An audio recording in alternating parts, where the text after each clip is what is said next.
Mesdames, Messieurs, nous sommes réunis pour une cérémonie de remise de doctorat honoris causa à Monsieur João Sete Whitaker Ferreira. Monsieur le représentant de Madame la ministre de la Culture, adjoint au sous-directeur de l'enseignement supérieur et de la recherche en architecture, Monsieur Philippe Grandvoinet, Madame la représentante de Monsieur le président de la région Auvergne-Rhône-Alpes, Madame Laurence Bussière, Mesdames et Messieurs les élus de la ville de Saint-Étienne, Monsieur Jean-Jacques Pozon, Monsieur le président de l'Université de Lyon, Monsieur Khaled Bouabdallah, cher Khaled, Madame la présidente de l'École nationale supérieure d'architecture de Saint-Étienne, Madame Léla Bencharif, Monsieur le directeur de l'École nationale supérieure d'architecture de Saint-Étienne, Monsieur Jacques Porte, cher Jacques, Madame la directrice de l'École nationale supérieure d'architecture de Grenoble, Madame Marie Wozniak, Monsieur le directeur de l'École nationale d'ingénieurs de Saint-Étienne, Monsieur François-Marie Larouturou, Monsieur le directeur de l'établissement public d'aménagement de Saint-Étienne, Monsieur Jacques Artaud, Mesdames et Messieurs les vice-présidents, doyens et directeurs, Mesdames et Messieurs, chers partenaires de la Fondation de l'Université Jean Monnet, chers collègues, chères étudiantes et étudiants, merci pour cet intermède musical qui est toujours particulièrement apprécié dans notre établissement, qui peut s'enorgueillir d'un département de musicologie très actif. Et puis, bien sûr, Monsieur João Sete Whitaker Ferreira, professeur à la faculté d'architecture et d'urbanisme de l'Université de São Paulo, chers collègues. C'est un réel plaisir de vous accueillir tous aujourd'hui à l'Université Jean Monnet pour cette cérémonie de doctorat honoris causa, honorant notre collègue, le professeur João Sete Whitaker Ferreira, qui est donc professeur à la faculté d'architecture et d'urbanisme de l'Université de São Paulo. Je vous remercie très sincèrement d'avoir accepté cette distinction et de nous honorer, nous également, par votre présence. Nous sommes ici ce soir, Jacques Porte, directeur de l'École d'architecture de Saint-Étienne, et moi-même, pour célébrer l'accomplissement du professeur João Whitaker, aux côtés de Khaled Bouabdallah, président de l'Université de Lyon, dont l'Université Jean Monnet est membre, et qui, en tant que parrain, nous donnera tout à l'heure lecture du parcours hors du commun de M. Whitaker. Les liens qui unissent le professeur João Whitaker et l'Université Jean Monnet à travers les projets internationaux conduits par notre collègue Jacqueline Bayon, ainsi que l'association de l'Université Jean Monnet à l'École nationale supérieure d'architecture de Saint-Étienne, traduisent l'intérêt très fort de notre établissement pour l'architecture. Nous avons donc des liens qui sont des liens historiques, qui se sont construits au fil du temps, et c'est bien la raison de cette cérémonie aujourd'hui qui nous a fait choisir cette personnalité très marquante du monde de l'architecture pour marquer également en même temps une association entre une école d'architecture et une université Jean Monnet. Donc nous avons profité de cette convergence des éléments, votre contribution aux formations de l'université et le souhait de développer les liens entre l'architecture et le monde universitaire qui nous réunit aujourd'hui, et je pense qu'il est important de le souligner de manière très appuyée. Alors la signature de cette convention d'association fin 2016 et la publication d'un décret constituent le point de départ d'une nouvelle page dans la relation entre nos deux établissements. Nous souhaitions un événement marquant pour célébrer ce rapprochement, et c'est bien dans ce contexte que prend place ce doctorat honoris causa. Votre parcours talentueux, chers collègues, et vos liens forts avec le campus patrimoine à Firminy donnent une certaine évidence à notre choix. Il faut noter que l'intérêt pour l'architecture et l'urbanisme n'est pas une affaire d'opportunité pour notre université au moment où Jacques Porte vient nous solliciter pour cette association. Il faut remonter un petit peu dans le temps pour comprendre cet intérêt particulier pour la chose architecture. En effet, un de nos collègues, le professeur François Thomas, géographe, spécialiste de l'aménagement urbain et auteur de nombreux ouvrages, a été président de l'université Jean Monnet sur la période de 1974 à 1979. Et chose tout à fait originale, il a été également directeur de l'École nationale supérieure d'architecture de Saint-Étienne. Donc un lien qui est déjà relativement ancien, puisque cette direction a pris place entre 1996 et 1999. Il y a donc une certaine proximité qui s'est créée entre nos deux établissements, créant ainsi une capacité collaborative relativement naturelle et que nous avons tenté d'entretenir au cours du temps. Nous tissons donc des liens étroits entre le design, les arts, l'architecture et l'urbanisme, travaillant ainsi un de nos axes stratégiques pour notre établissement intitulé « Humanité, mutation, territoire ». Ce sont donc des éléments qui sont très marquants, qui sont inscrits au plus profond de nos projets, et nous cherchons donc à travailler ces liens toujours de manière plus efficace pour produire des projets originaux. Nous avons donc un rôle sociétal qui est important, celui d'une université, l'université Jean Monnet, et celui d'une école, l'école d'architecture de Saint-Étienne, fortement ancrés dans leur territoire et qui diffusent les connaissances et participent à l'organisation spatiale et à l'aménagement urbain. Je pense qu'il est important de le rappeler. La contribution stéphanoise se place donc résolument sur le terrain des humanités. En effet, l'ENSAS, l'École nationale supérieure d'architecture de Saint-Étienne, a souhaité se rapprocher de l'université Jean Monnet autour des disciplines du domaine des sciences humaines, alors que l'ENSA, l'École nationale supérieure d'architecture de Lyon, s'est rapprochée de l'INSA pour une construction plutôt axée sur l'ingénierie. Nous avons donc là le développement de spécificités cohérentes et complémentaires qui permettront aux étudiants du site de Lyon-Saint-Étienne, dans le cadre de l'Université de Lyon, une carte de formation attractive avec des spécificités fortes et affirmées, marquant l'identité de nos campus. L'Université Jean Monnet et l'École nationale supérieure d'architecture de Saint-Étienne travaillent au développement de passerelles, tant au niveau recherche qu'au niveau formation, que ce soit dans le cadre de la licence, mais aussi au sein de plusieurs masters sur des sujets tels que la réhabilitation des environnements dégradés, notamment ceux qui concernent les héritages industriels et les réappropriations foncières au sein du département de la Loire. Et Dieu sait que dans notre département, sur notre territoire, il y a beaucoup à faire.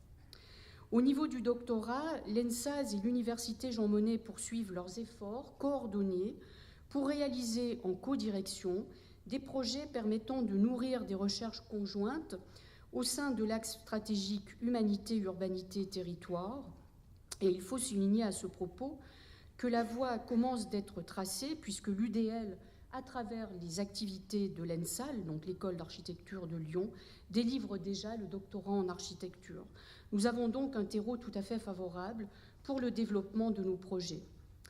La recherche au sein de l'équipe transformation, reconnue par le ministère de la Culture, avec ses deux volets, transformation des villes et des territoires marqués par la désindustrialisation, et la transformation des territoires ruraux, a vocation à s'intégrer dans une UMR-CNRS, l'UMR-EVS, environnement, ville et société, associant de nombreux établissements membres de l'Université de Lyon. Et je sais que vous avez vous-même des liens forts avec ces établissements, notamment l'École d'architecture et également l'École nationale des travaux publics d'État, l'ENTPE. João Whittaker porte une vision sociale du développement urbain du XXIe siècle. Ses travaux de recherche et sa vision politique ont joué un rôle clé dans un Brésil émergent, en fort développement et qui s'occupe de l'organisation des grands ensembles afin d'intégrer la croissance urbaine au profit de tous et en aménageant les quartiers périphériques. Nous avons donc un certain nombre de préoccupations à partager. Les chemins du professeur Whittaker et de l'Université Jean Monnet se croisent depuis 2014, donc vous êtes presque un habitué de nos locaux. À la faveur du programme Sciences sans frontières avec le Brésil, l'Université Jean Monnet accueille 17 étudiants brésiliens. C'est lors d'une situation problématique rencontrée avec une de ces étudiantes brésiliennes qu'il a été possible de prendre contact avec vous, un contact direct, et qui alors, vous qui étiez alors le représentant de ce programme Sciences sans frontières pour l'Université de São Paulo. À cette même période, l'appel à projet Relations internationales de l'UJM a permis d'inviter des professeurs étrangers dont vous avez fait partie. Sollicité, vous avez accepté d'intervenir en décembre 2014 dans le master Erasmus Mundus porté par notre collègue Jacqueline Bayon, le master Macland. Il s'agira de votre première visite à Saint-Étienne, mais elle sera suivie d'autres visites. Vous découvrirez à cette occasion le site Le Corbusier. Vous y délivrerez des enseignements en urbanisme et patrimoine et sur la question du logement social. Vous reviendrez ensuite à l'UJM en 2015 pour une conférence inédite sur les méga-événements, à savoir l'impact des grands événements sportifs sur l'urbanisme et sur les populations locales. De nombreuses discussions et réflexions se sont enchaînées avec nos équipes à l'université, dans le domaine du patrimoine, et la modernité du Corbusier sur le site UJM à Firminy a attiré toute votre attention. Avec l'équipe patrimoine de l'université et en partenariat avec l'école d'architecture de Saint-Étienne et aussi avec l'ENTPE, vous avez décidé de travailler sur un projet commun sur la valorisation du logement social devenu patrimoine ou héritage de la modernité. On retrouve ici des termes qui sont les termes de nos grands projets en termes stratégiques pour l'établissement. La région soutient ce projet à travers le programme Semira et des conférences Regards croisés sur le patrimoine de São Paulo et du Corbusier à Firminy s'organisent aussi bien à l'UJM que dans votre université d'origine au Brésil entre mars et décembre 2016. Et une publication commune viendra documenter ce travail en septembre 2017. On voit donc que ces liens sont cultivés au cours du temps et j'espère que nous sommes ici à une étape de ces collaborations et que bien sûr elles se poursuivront sur un mode tout aussi fructueux. Je veux remercier à cette occasion le dynamisme et la curiosité de l'équipe patrimoine de l'université qui a permis de créer cette belle relation entre Saint-Étienne et São Paulo. Vous êtes aujourd'hui à nouveau à Saint-Étienne, non seulement pour nous faire ce grand honneur d'accepter ce doctorat honoris causa, mais aussi au titre de professeur invité.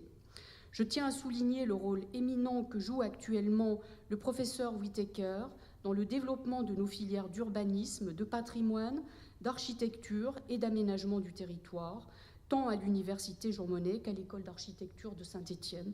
Vous jouez donc un rôle pivot dans nos projets. Et je vous remercie sincèrement pour l'ensemble des connaissances et des compétences que vous nous avez apportées.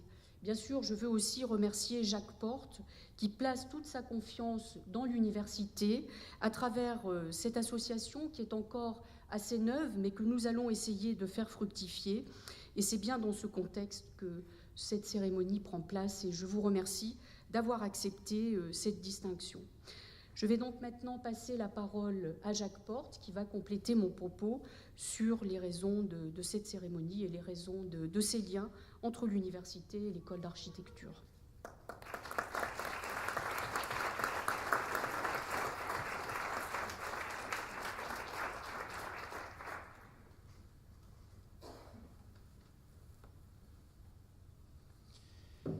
Monsieur l'adjoint au sous-directeur de l'enseignement supérieur et de la recherche en architecture, représentant Madame la ministre de la Culture, Madame la conseillère régionale, représentant Monsieur le président de la région Auvergne-Rhône-Alpes, Madame la conseillère départementale, représentant le président du conseil départemental de la Loire, Mesdames, Messieurs les élus de la ville de Saint-Étienne, Monsieur le directeur de l'établissement public d'aménagement de Saint-Étienne, Monsieur le Président de l'Université de Lyon, cher Khaled, Madame la Présidente de l'Université Jean Monnet de Saint-Étienne, cher Michel, Monsieur l'ancien Président de l'Université Jean Monnet de Saint-Étienne, Madame la Présidente de l'École nationale supérieure d'architecture de Saint-Étienne, Madame la Directrice de l'École nationale supérieure d'architecture de Grenoble, Monsieur le Directeur de l'École nationale d'ingénieurs de Saint-Étienne, Mesdames, Messieurs les vice-présidents, les doyens, les directeurs de composantes, Mesdames, Messieurs les architectes responsables des domaines d'études, Monsieur le Président de l'Union nationale des étudiants en architecture et en paysage, Monsieur le Président de l'Association des anciens élèves de l'École nationale d'architecture de Saint-Étienne, chers collègues, chers étudiants, chers amis, cher Joao Whittaker, c'est avec un très très grand honneur pour nous de vous accueillir ce soir. Merci, monsieur le professeur, d'avoir accepté de recevoir le titre de docteur honoris causa de l'Université Jean Monnet de Saint-Étienne avec l'École nationale supérieure d'architecture de Saint-Étienne. Nous sommes flattés par ce que vous représentez. Flattés parce que vous êtes d'une université prestigieuse. C'est l'Université de Sao Paulo et sa faculté d'architecture que l'on reçoit, et j'en suis ravi. En honorant Joao Whittaker, nous honorons l'architecte, le scientifique, l'acteur engagé sur les questions de l'habitat dans ses dimensions sociales et sociétales, le référent du développement durable dans toutes ses acceptions, le professeur qui nous fait bénéficier de son immense savoir, en particulier sur le site Le Corbusier à Firminy. Votre parcours et votre engagement sont des exemples et des modèles pour nous. C'est l'insertion naturelle de la discipline architecture au sein de l'université. Pour vous, c'est une évidence. Pour nous, c'est une construction récente qui s'est traduite par l'association entre l'École nationale supérieure d'architecture de Saint-Étienne et l'Université Jean Monnet de Saint-Étienne, célébrée par un décret interministériel, et l'ouverture de doctorats en architecture. Nos relations avec le Brésil sont anciennes et indéfectibles. D'abord, il faut le rappeler, c'est le grand architecte brésilien Oscar Niemeyer qui a parrainé la création de l'école d'architecture de Saint-Étienne en 1971. Ensuite, ce sont des partenariats pédagogiques et de recherche avec plusieurs établissements brésiliens qui prospèrent. Aussi, nous souhaitons encore les renforcer et les développer, en particulier avec votre prestigieuse université. Les liens historiques avec votre pays sont aussi assez singuliers. Les robes que nous portons ce soir ont été codifiées par Napoléon Ier. Et c'est aussi l'empereur qui, en contraignant la famille royale portugaise à fuir vers son immense colonie, a engendré un processus qui a conduit à son indépendance. Je vous remercie.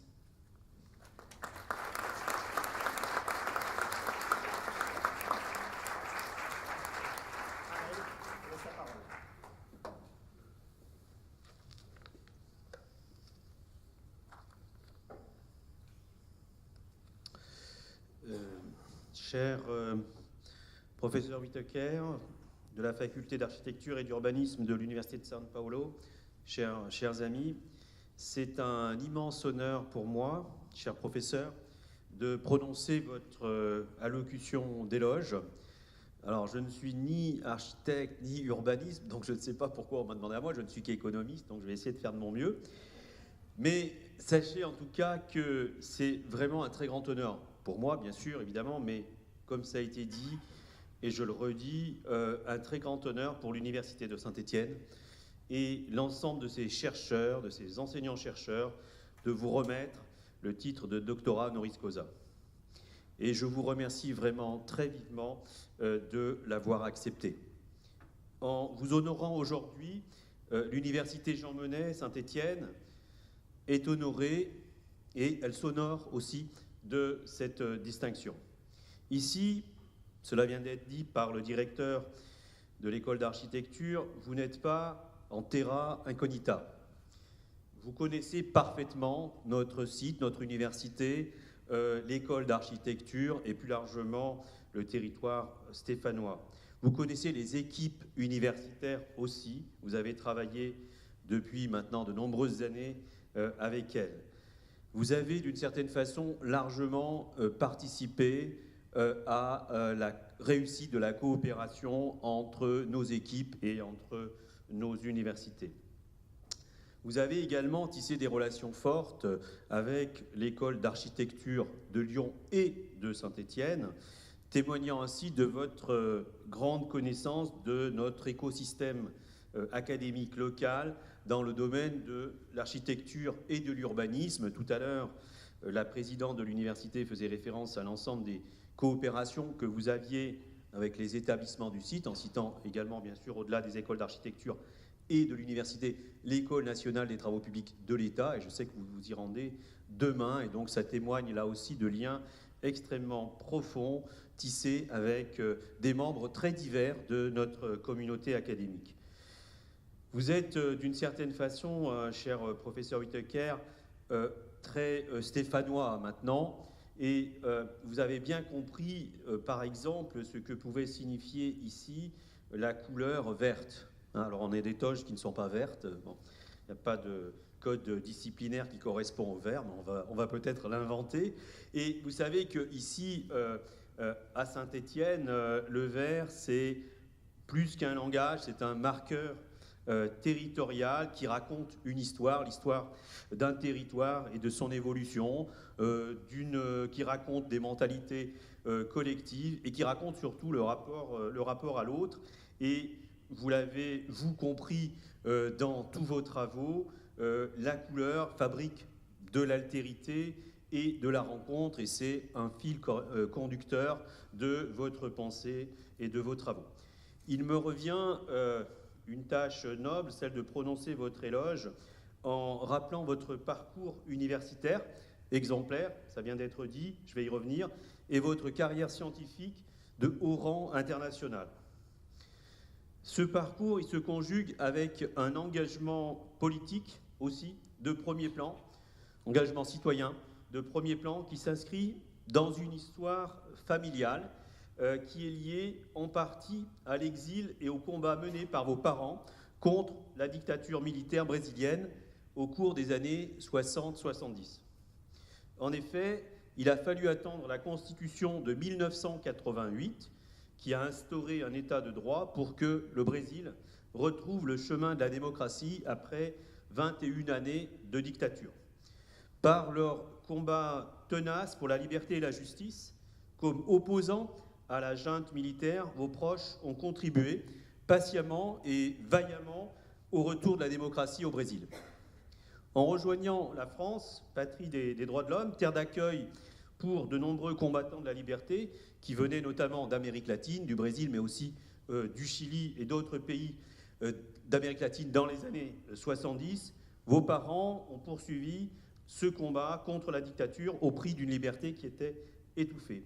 Cette histoire familiale va jalonner votre parcours, et c'est pour ça que je souhaitais l'évoquer, va jalonner votre parcours et structurer en partie vos choix futurs et présents, et peser singulièrement sur votre engagement au service de l'intérêt commun, de l'intérêt général, pardon, et du bien commun. Vous êtes né en 1966 et vous avez passé une grande partie de votre scolarité en France, à Paris et à Orsay, en obtenant votre baccalauréat en 1986. C'est à ce moment-là que vous décidez de poursuivre vos études à São Paulo, où vous obtiendrez en 1990 un diplôme en architecture et urbanisme. Ce choix n'est pas un hasard, car vous souhaitez vous placer dans les pas de votre père, Chico Whittaker, qui fut un urbaniste et architecte de renom. Vous ne manquerez pas ainsi à la tradition familiale. En 1993, vous serez diplômé d'économie, donc point commun, vous serez diplômé d'économie à la Pontificale Université de São Paulo. En 1998, vous devenez mestrado en sciences politiques de l'Université de São Paulo. Vous soutenez un mémoire sur les contrastes de la mondialisation, l'économie comme instrument de pouvoir dans un système international d'exclusion. On perçoit déjà à travers les choix du sujet le chemin de la pensée philosophique et politique vers lequel vous tendez. Enfin, en 2003, vous soutenez votre thèse de doctorat à l'Université de São Paulo sous la direction de Madame le professeur Herminia Marchiatto. Votre sujet de thèse est São Paulo, le mythe de la ville globale, le rôle de l'idéologie dans la production de l'espace urbain au Brésil. Vous recevrez le prix de la meilleure thèse de doctorat en 2005 par l'Association brésilienne de recherche en planification urbaine et régionale, une thèse qui sera d'ailleurs publiée en 2007. Vous avez également reçu de nombreux autres prix de fondations privées ou publiques pour vos contributions dans le domaine de l'urbanisme et de l'architecture. En 2012, vous publiez un ouvrage qui fera référence au Brésil et qui s'intitule « Produire des maisons ou construire des villes, des défis pour un nouveau Brésil ». Vous publierez également de nombreux articles scientifiques dans de très nombreuses revues prestigieuses, européennes ou d'Amérique latine, sur des sujets comme les enjeux sur l'urbanisation informelle, sur les politiques publiques en matière de prévention des conflits, sur les conséquences de la Coupe du monde de football de 2014. une reconnaissance scientifique de tout premier plan. Vous êtes aussi très engagé dans la formation et le suivi de vos étudiants.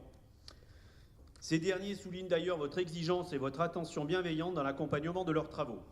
Vous êtes directeur de thèse de 2 doctorants, vous encadrez de nombreux mémoires d'étudiants de master, dont certains en co-tutelle avec des établissements de l'Université de Lyon. Vous êtes très attentif à l'excellence de la recherche universitaire brésilienne. Vous avez participé à plus de 100 jurys de thèse, témoignant de votre implication dans la formation des étudiants brésiliens. Vous êtes également professeur invité de la chaire Simon Bolivar de l'Institut des hautes études de l'Amérique latine de Paris, et bien sûr aussi professeur invité de l'Université Jean Monnet Saint-Étienne, je le rappelle quand même. Par ailleurs, votre activité de recherche, soutenue et engagée au sein du laboratoire de recherche de la Faculté d'architecture et d'urbanisme de l'Université de São Paulo, comme coordinateur de 2009 à 2016, a permis à ce laboratoire de devenir une référence académique au Brésil. En effet, vous vous êtes très fortement distingué en matière de recherche d'excellence dans le domaine du logement social, sur les enjeux de l'urbanisation informelle et spontanée des mégapoles, comme São Paulo. Vous menez et réalisez ainsi de nombreuses missions de consultation auprès des acteurs institutionnels, des municipalités ou l'État fédéral, pour la mise en œuvre de leurs politiques publiques dans le domaine de l'urbanisme ou en matière de logement. Vous êtes persuadé que, je devrais être pas loin de l'extinction de voix, vous êtes persuadé que la lutte contre les inégalités passe par des politiques accrues contre le logement précaire, notamment les favelas, par la production de logements sociaux et en particulier par des politiques de planification ambitieuses. Sur tous ces champs, avec les chercheurs de votre laboratoire, vous êtes en capacité d'apporter une expertise solide en direction des décideurs publics. C'est pourquoi vous êtes régulièrement sollicité comme consultant indépendant en matière d'urbanisme et de politique publique de planification par le ministère de la Ville, du gouvernement fédéral du Brésil. Vous avez ainsi évalué de nombreux programmes d'urbanisme. Vous avez participé à la réflexion dans la mise en œuvre des politiques publiques d'aménagement du territoire de l'État fédéral, et vos travaux font référence au Brésil, sont très largement partagés par les décideurs publics ou privés. Vous êtes devenu un chercheur de renommée internationale avec un engagement fort pour son pays. Vous conceptualisez les politiques publiques et construisez des schémas stratégiques de planification pour les acteurs institutionnels. Vous êtes en quelque sorte un symbole du nouveau miracle brésilien qui s'attache à accompagner les mutations de son pays et à veiller au bien-être du plus grand nombre. Cette approche humaniste s'inscrit pleinement dans la tradition familiale et dans la participation des intellectuels brésiliens à la vie sociale du pays. C'est pour cela qu'en 2016, vous décidez de franchir une nouvelle étape visant la poursuite du bien commun. Vous devenez secrétaire municipal au logement de la ville de São Paulo sous l'autorité de l'ancien maire Fernando Haddad. Cette fonction, qui vous donne quasi rang de ministre, vous l'assurez avec rigueur et efficacité. Cette expérience vous a permis de jeter les bases d'une politique ambitieuse en matière de lutte contre les inégalités sociales, notamment dans le domaine du logement. L'exercice du pouvoir vous a durablement transformé et permis de vous placer du côté du miroir des princes, comme on dit. Et cette fonction, chacun peut en témoigner, vous l'avez remplie avec sérieux et générosité, car pour vous, comme pour Yankelevitch, l'équité donne de l'air à la justice. Quand on sait que São Paulo compte 12 millions d'habitants, 22 millions si on compte l'ensemble de l'agglomération, soit l'équivalent d'un pays et d'un budget qui est celui du Chili, par exemple, eh bien, on mesure la tâche qui est celle de tout décideur public au Brésil et à São Paulo en particulier, une tâche rude et immense à laquelle vous vous êtes attelé. Comment faire pour aider 3 à 4 millions de personnes qui vivent dans la précarité et l'informalité, dans des zones nichées à flanc de collines, éloignées parfois de plus de 40 km du centre-ville, 350 000 familles vivent dans le dénuement le plus total, dont 100 000 dans des zones jugées insalubres. Comment faire pour construire le million de logements supplémentaires dont les paolistes ont besoin? Comment faire pour programmer la construction de nouvelles infrastructures, travaux de voirie et d'assainissement? Comment faire pour trouver les colossaux moyens financiers dont aucune institution publique n'est en mesure d'honorer pour répondre aux immenses besoins des populations concernées avec un appareil administratif souvent inopérant? Votre priorité d'alors sera de vous opposer avec force à ce que l'historien Sergio Buarque de Holanda, ami de Max Weber, appelle la société patrimoniale brésilienne, définie comme un enchevêtrement entre sphère publique et sphère privée, entre légal et illégal. Dans ces conditions, on comprend aisément les difficultés de construire une action publique de solidarité avec une oligarchie dominante, gardant le contrôle de la terre, du travail, 60% de la main-d'œuvre est informelle, du capital, des grands médias qui sont détenus par 5 grandes familles. Cela, vous l'analysez comme une résurgence d'un fonctionnement du passé, un héritage esclavagiste et colonial du pays, reproduisant un système de privilèges incompatible avec un développement égalitaire de la société brésilienne.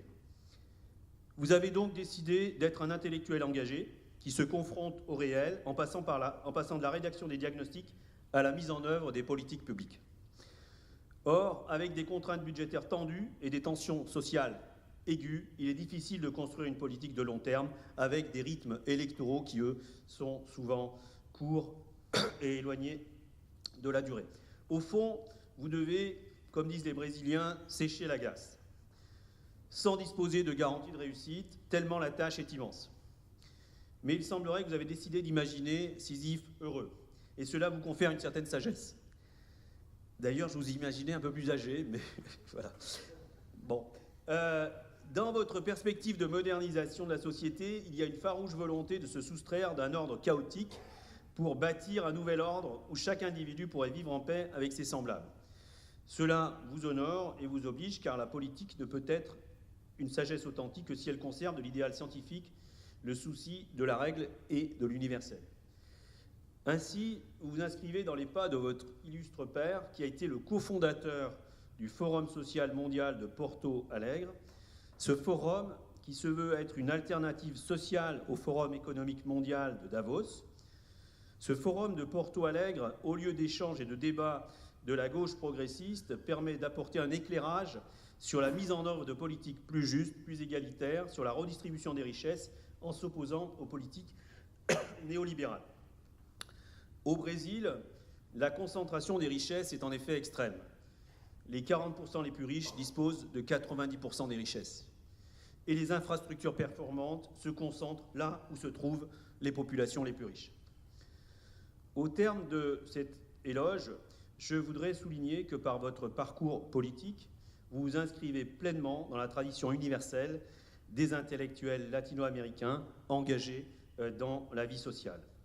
Il y a un peu de Paulo Freire en vous, cet illustre pédagogue brésilien, torturé pendant la dictature militaire et qui s'est engagé dans l'alphabétisation des adultes les plus pauvres, s'inscrivant dans une perspective démocratique de l'éducation comme mode d'émancipation et de libération des individus. C'est là tout l'enjeu du Brésil moderne, encore aujourd'hui. Votre attachement à former une future génération à prendre des responsabilités au cœur de la vie sociale et politique du Brésil, votre ferme volonté de créer les conditions de l'émancipation sociale par une éducation d'excellence, votre engagement pour améliorer les conditions de vie de vos concitoyens témoignent d'un idéal de vie jamais démenti. Vous incarnez le visage nouveau d'un Brésil qui veut construire son pays sur des bases de plus de justice et plus d'égalité, de contribuer à la satisfaction des besoins humains. Vous ancrez cette démarche comme un intellectuel engagé au service du bien commun et de l'intérêt général qui se confronte aussi au réel. C'est pour cela que vous considérez que l'homme est condamné à être libre, ce sont vos propos. En effet, la pire tentation pour l'humanité dans les époques de ténèbres et de bouleversement général est de renoncer à la raison morale. La raison ne doit jamais abdiquer, et je vous cite encore une fois. Cet idéal, cette lueur d'humanité, vous l'avez chevillée au corps. Elle s'inscrit dans une tradition politique et familiale dont j'ai fait état, dont vous êtes le fidèle héritier. Cet humanisme que vous cultivez, cet engagement profond que vous développez, se devait d'être partagé avec le monde universitaire et académique de notre territoire. C'est chose faite ce soir en vous décernant le titre de docteur honoris causa de l'Université Jean Monnet Saint-Étienne. Nous espérons vivement, cher professeur Whittaker, que vous poursuivrez le travail engagé avec la communauté universitaire et académique de notre territoire, contribuant ainsi à son rayonnement internationale et à son attractivité. Nous vous témoignons de notre reconnaissance pour votre volonté de promouvoir les principes moraux au service de la liberté et de la dignité pour chaque individu, valeurs cardinales si chèrement défendues par notre famille et qui font aussi les valeurs partagées de notre communauté universitaire. Je vous remercie.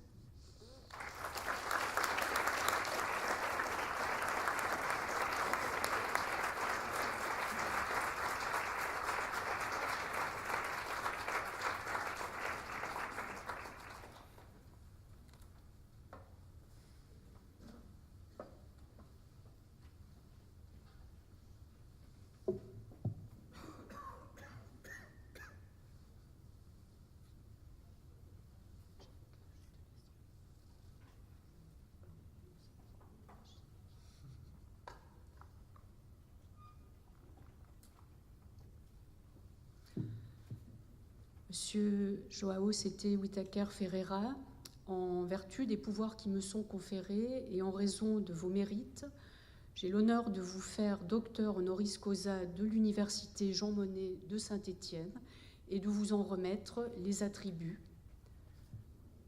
Vous pouvez l'applaudir.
Monsieur Bouabdallah, Madame Cotier, Monsieur Porte, au nom de qui je salue toutes les autorités, tous les collègues présents, les élus, tous ceux qui ont bien voulu venir, à qui je remercie l'honneur de leur présence.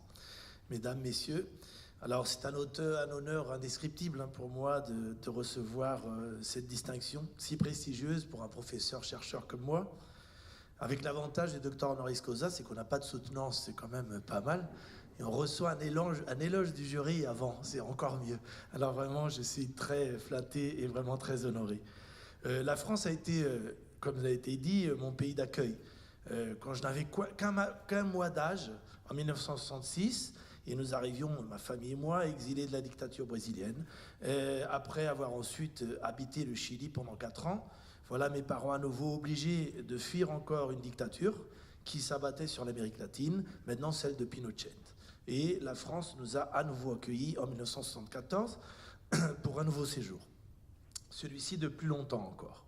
C'est ici donc que j'ai passé mon enfance, que j'ai fait ma scolarité et que je suis bien ému, et que je me suis senti bien sûr et pour toujours un peu français. Revenu au Brésil, j'ai fait mes études, comme il a été dit, d'architecture urbanisme, ainsi qu'en économie, en quoi nous sommes collègues.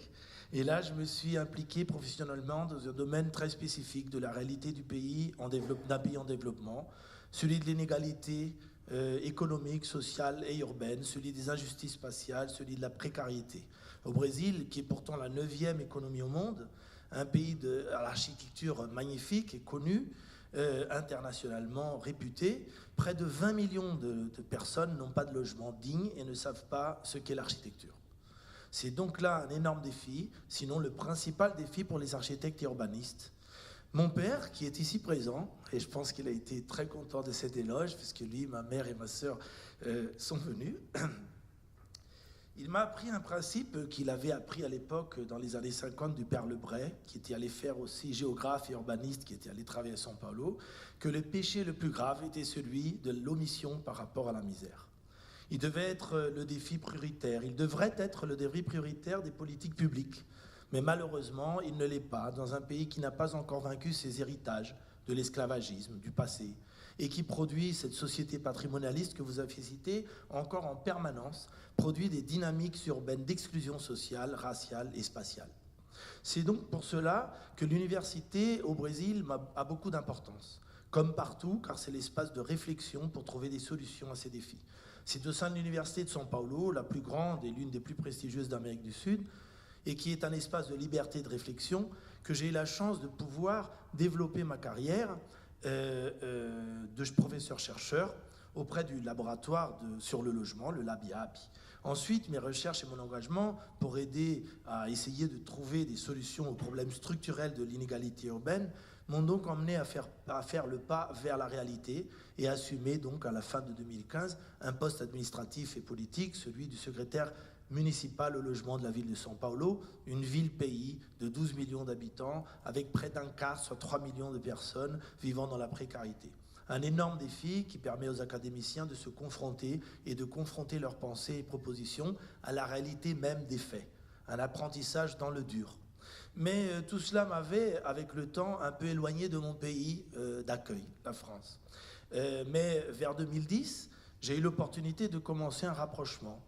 Cette fois-ci comme professeur. C'était pour moi une opportunité en quelque sorte de rendre à mon pays d'accueil un peu ce qu'il m'avait donné. Pouvoir partager avec des étudiants d'ici et de l'étranger, car la France est toujours un pays d'accueil et reçoit toujours un énorme contingent d'étudiants du monde, mon expérience. On pourrait croire que ce sont des réalités lointaines, celles du Brésil et de la France, qu'il n'y aurait pas beaucoup de points en commun. Mais en fait, le monde est en train de changer à grands pas, et malheureusement, il devient égal par ses inégalités. De plus en plus, l'injustice spatiale, la précarité urbaine, la difficulté d'accès au logement, la résorption des taudis, le rôle de l'architecture pour y faire face, deviennent des problèmes de tous les pays, y compris petit à petit aussi des pays dits développés. En France, on sait que l'on vit maintenant un dur moment pour le loyer social, si important et pour les politiques de logement dans le monde et un exemple pour des pays comme le Brésil. C'est ainsi qu'a commencé mon rapprochement universitaire avec la France, pour discuter des thématiques de plus en plus universelles et communes. Comment allons-nous faire pour nous confronter à une inégalité urbaine qui se rend visible partout dans le monde ? La conférence Habitat 3 à Quito, où j'étais présent, a scellé le constat que le principal défi pour ceux qui travaillent la question urbaine sera, dans ce siècle, le défi de la pauvreté urbaine. J'ai commencé ce rapprochement d'abord avec l'IHEL, l'Institut d'autres études de l'Amérique latine à Paris, ensuite avec les écoles d'architecture dont j'ai pris en charge dans mon école les accords de mobilité étudiante, ensuite avec des recherches communes avec des collègues de laboratoires de recherche comme le LAVU à Paris ou des collègues géographes à Nanterre comme Philippe Gervais à Lambroni.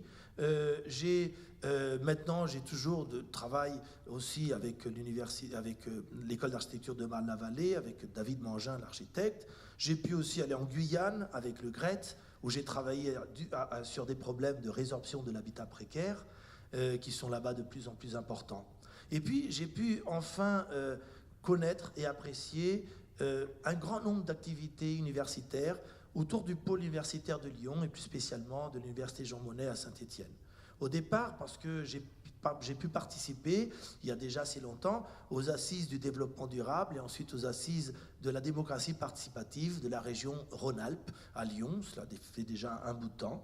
Ensuite, parce que ce rapprochement a été indiqué comme stratégique par nos universités, l'université de São Paulo et le pôle universitaire de Lyon, et je suis venu avec une mission scientifique de l'université de São Paulo à Lyon. Je me suis petit à petit impliqué dans des projets avec beaucoup de partenaires qui ont été cités. J'ai reçu les collègues de l'ENSAS à São Paulo, où on a pu discuter les problématiques de l'enseignement de l'architecture. J'ai commencé à participer comme professeur invité auprès du Master Mackland de DICLAN, de l'université Jean Monnet. J'ai aussi développé des cours de recherche avec l'ENSAL, avec l'NTPE à Lyon. Et aujourd'hui, nous avons une recherche CAPES Cofecube en route. Nous avons une recherche Coopéra qui a déjà une co-tutelle de doctorat, un livre et bientôt un autre. Tout cela produit des cours, des séminaires, des connaissances, des échanges, et je pense que c'est là l'activité, la richesse de l'activité universitaire.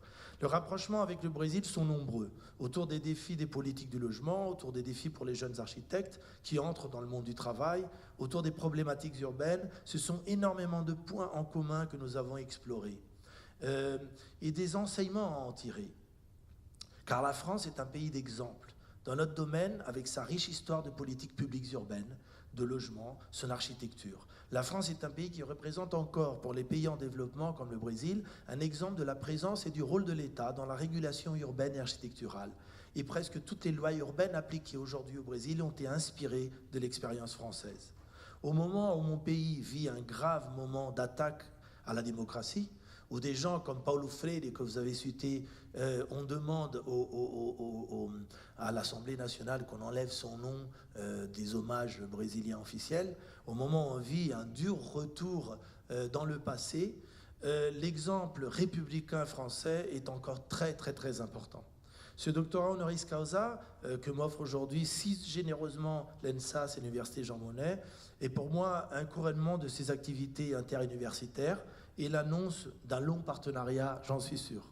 Alors, je voudrais vous remercier, Monsieur Bouabdallah, Madame Cotier, Monsieur Porte, Madame Bencharif, pour tous les collègues de l'Université Jean Monnet, de la ville de Saint-Étienne, de faire ce gage de confiance et de m'offrir l'opportunité d'être un membre honorifique de cette prestigieuse université. En tant que président de l'école doctorale de la faculté d'architecture et urbanisme de l'Université de São Paulo, j'espère en être à la hauteur. Merci.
Merci beaucoup pour cette belle page de musique. Merci.